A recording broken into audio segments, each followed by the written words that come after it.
Dans cette vidéo, nous allons vous donner des explications sur la solution de l'exercice somme négatif et positif, c'est-à-dire qu'on lit 5 entrées au clavier et on affiche la somme des nombres positifs et la somme des nombres négatifs.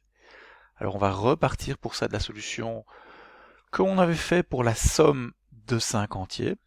Si vous n'avez pas compris cette solution, reprenez la solution somme de 5 entiers et revenez quand vous l'aurez comprise.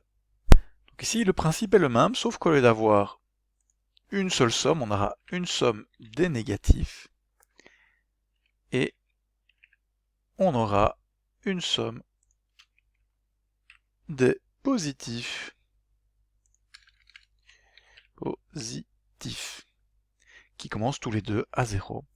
Alors au lieu de faire l'accumulation dans tous les cas, ce qu'on va faire, c'est qu'on va se poser la question, est-ce que l'entier que je viens d'entrer, est-ce qu'il est positif? Donc il est positif ici. Et donc je vais accumuler dans la somme des positifs. Comme tout à l'heure, je vais changer la valeur de la somme des positifs par la somme, l'ancienne valeur des sommes des positifs, plus l'entier que l'on vient d'entrer au clavier. Si il n'est pas positif, eh bien, c'est qu'il est négatif. Négatif. Et donc, il suffit de rajouter cette fois-ci à la somme des négatifs. Quoi donc? L'ancienne valeur de la somme des négatifs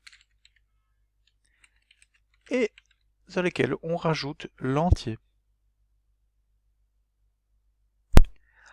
Alors, donc ceci fonctionne sur le même principe qu'on a expliqué tout à l'heure, hein, donc c'est-à-dire on calcule la somme d'abord en fait le côté droit de l'assignation, donc on rajoute à l'ancienne valeur de la somme l'entier et on le place dedans par la suite.